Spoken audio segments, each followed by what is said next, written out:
O vídeo de hoje é sobre o dízimo. Pagar ou não pagar o dízimo e o que a Bíblia fala sobre o dízimo.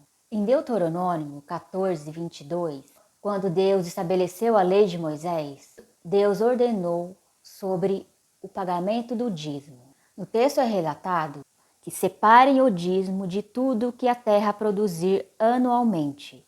Comam o dízimo, o cereal, o vinho, o azeite e a primeira cria de todos os seus rebanhos, na presença do Senhor, o seu Deus. E no verso 28, ao final de cada 3 anos, tragam todos os dízimos da colheita do terceiro ano, armazenando em suas próprias cidades, para que os levitas que não possuam propriedade nem herança, e os estrangeiros, os órfãos e as viúvas que vivem na cidade venham comer e saciar-se, para que o Senhor, o seu Deus, o abençoe em todo o seu trabalho das suas mãos.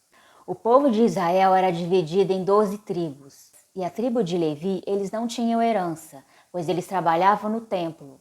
Então, as outras tribos, elas armazenavam esses alimentos e elas levavam, e era onde que os levitas, os pobres e as viúvas, eles se fartavam desses alimentos. E Jesus Cristo, quando ele estava em Jerusalém, ele relatou sobre o pagamento de César. Os fariseus, para confrontar Jesus Cristo, relatou sobre o imposto a César. E este relato está em Mateus 22. E os fariseus perguntaram: dize-nos, pois, qual é a sua opinião? É certo pagar imposto a César ou não? Mas Jesus, percebendo a má intenção deles, perguntou: hipócritas, por que vocês estão me pondo à prova? Mostrem-me a moeda usada para pagar o imposto. E eles mostraram 1 denário. E ele perguntou: de quem é esta imagem e esta inscrição? De César, responderam eles. E ele lhe disse: então dê a César o que é de César e dê a Deus o que é de Deus. Dar a César o que é de César é pagar o imposto ao governo, e dar a Deus o que é de Deus é pagar o dízimo. E muitas pessoas, até os dias de hoje, questionam sobre o dízimo, se devem pagar ou não o dízimo e quanto que é essa porcentagem. E o que a Bíblia fala? Como o próprio nome já diz, o dízimo, que significa 10ª parte, então é sim relatado que nós devemos pagar a 10ª parte do dízimo. Antigamente, Deus recebia esse dízimo como animais, cereais, as plantações do povo israelita que eles plantavam. Então ele sempre tirava essa 10ª parte para poder levar ao local escolhido para oferecer a Deus. E eles também abasteciam o templo, eles levavam todos esses alimentos e também esses animais para o povo levita e também os pobres e as viúvas. Outra passagem bem interessante que fala sobre o dízimo é em Malaquias. O texto revela que Deus ele advertiu o povo israelita sobre roubar a Deus. E o texto está escrito: pode um homem roubar a Deus? Contudo, vocês estão me roubando. E ainda perguntam: como é que te roubamos? Nos dízimos e nas ofertas. Vocês estão debaixo de grande maldição, porque estão me roubando. A nação toda está me roubando.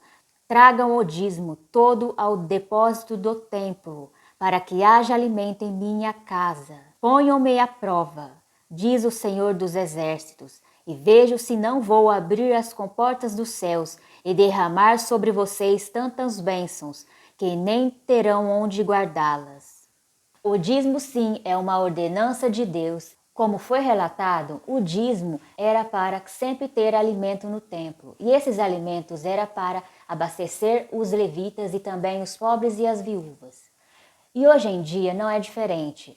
Nós levamos o dízimo para as igrejas evangélicas, seja católicas, e esse dinheiro é para suprir as necessidades da igreja e também ajudar as pessoas pobres através de alimentos, roupas, sapatos. As igrejas hoje, a maioria, existem as instituições de caridade. Cada igreja estabeleceu a sua forma de ajudar as pessoas. Mas, infelizmente, existe também muitas pessoas que usufruem desse dinheiro. O dinheiro da igreja, ele não pode ser usado para fins lucrativos. Quando uma pessoa ela abre uma igreja, ela não pode usufruir para riquezas sobre o dinheiro desta igreja. Todo o dinheiro arrecadado para a igreja, e esse dinheiro ele é da instituição religiosa. Ele não pode ser usado para quem fundou a igreja enriquecer com os dízimos e as ofertas. E a obrigação da igreja é suprir suas necessidades e ajudar os pobres.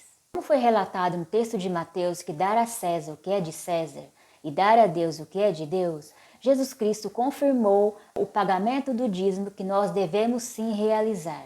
Dar a César o que é de César é nós cumprir com nossas obrigações sobre os impostos governamentais e também pagar o dízimo. Quando uma pessoa ela é muito necessitada, ela não precisa pagar o dízimo. Essa pessoa ela pode sim chegar na instituição religiosa e pedir ajuda ao pastor ou padre. Hoje em dia, muitas igrejas elas separam a forma do dízimo, a forma da oferta e também a arrecadação de alimentos. Mas na realidade, todas essas formas são uma forma de dízimo. Muitas pessoas relatam que hoje não é necessário mais dar exatamente os 10%. Sobre essa questão de ser 10%, eu acredito que vai muito do coração da pessoa. Se a pessoa tiver condições de dar 10%, pois então dê os 10%. E se a pessoa também quiser dar mais que 10%, também pode ser realizado. E se a pessoa puder dar menos que 10%, ela pode dar o que sentir no seu coração, conforme as suas condições, não necessariamente ser 10%. Mas se essa pessoa não tiver nenhum dinheiro, não tiver nada e ela sim estiver precisando e necessitada de alimentos ou de algo, a igreja ela é obrigada a ajudar essa pessoa. E nós devemos cumprir as nossas obrigações, tanto para Deus e tanto para o governo, pagando os impostos e tudo o que é colocado sobre nós. Você quer entender mais sobre esses ensinamentos? Se inscreve no canal e também adquire o meu livro, O Apocalipse e a Restauração de Israel. Nesse livro eu explico todos os ensinamentos sobre o Apocalipse e também sobre o reino messiânico de Jesus Cristo e sobre a restauração de Israel que vai acontecer após a vinda de Jesus Cristo. A venda do livro está disponível no site da Amazon.com.br e pelo Clube de Autores.